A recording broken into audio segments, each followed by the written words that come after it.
ദേഷ്യപ്പെട്ടു പോകാം ദേഷ്യം.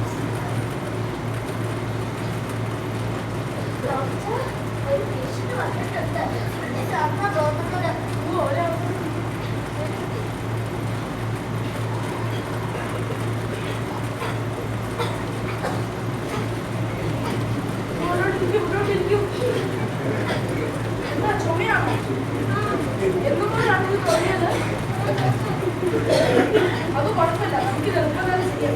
മതി മതി, സ്നേഹമൊന്നും ഇവിടെ വെച്ച് കാണിക്കണ്ട, വീട്ടിൽ വെച്ച് കാണിച്ചാൽ മതി. എല്ലാവരെയും കാണിക്കാൻ സ്നേഹമൊന്നും കാണിച്ചിട്ട് കാര്യമൊന്നുമില്ല. ഒത്തിരി നാളായിട്ടുള്ള തുടങ്ങിയിട്ട് നല്ലതായിട്ടൊന്ന് ചുമച്ച് ചുമക്ക് സൗണ്ടില്ല, ഒന്ന് നല്ലതായിട്ട് ചുമക്ക്, നല്ലതായിട്ടൊന്ന് വലിക്കേ, നല്ലതായിട്ട്. ആ ശ്വാസമൊക്കെ ഉണ്ട്, ഇവിടെ നിന്ന് തട്ടിപ്പോകുന്നു.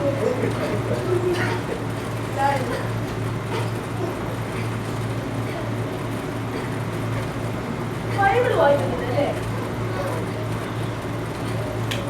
ഫ്രൈഡേ മാത്രം ബൈബിൾ തുറന്നു സഭയിൽ പോകും, പിന്നെ ബൈബിൾ അതുപോലെ തന്നെ വീട്ടിൽ കൊണ്ടുപോകും. ഈ ബൈബിൾ വായിച്ചാലില്ലേ ഈ രോഗത്തിനൊക്കെ പരിഹാരം ബൈബിളിലുണ്ട്. ഫ്രൈഡേ മാത്രം വായിച്ച് വീട്ടിൽ കൊണ്ടുവച്ചാൽ പിന്നെ എങ്ങനെയാ ഈ രോഗങ്ങളൊക്കെ മാറുന്നത്? ബൈബിൾ വായിച്ചിട്ട് പ്രാർത്ഥിക്കുകയൊക്കെ ചെയ്യണം കേട്ടോ, അപ്പോൾ ഈ രോഗം എല്ലാം മാറിപ്പോകും.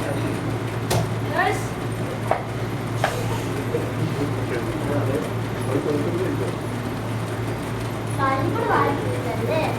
ഫ്രൈഡേ മാത്രമേ ബൈബിൾ വായിക്കത്തുള്ളൂ. ഇനിയെങ്കിലും എനിക്ക് ബൈബിൾ വായിക്കാൻ നോക്കണം. വെറുതെ ടി വി ലാപ്ടോപ്പ് വായിക്കാതെ ബൈബിൾ വായിക്കാൻ നോക്കണം. വെറുതെ ഇരിക്കാതെ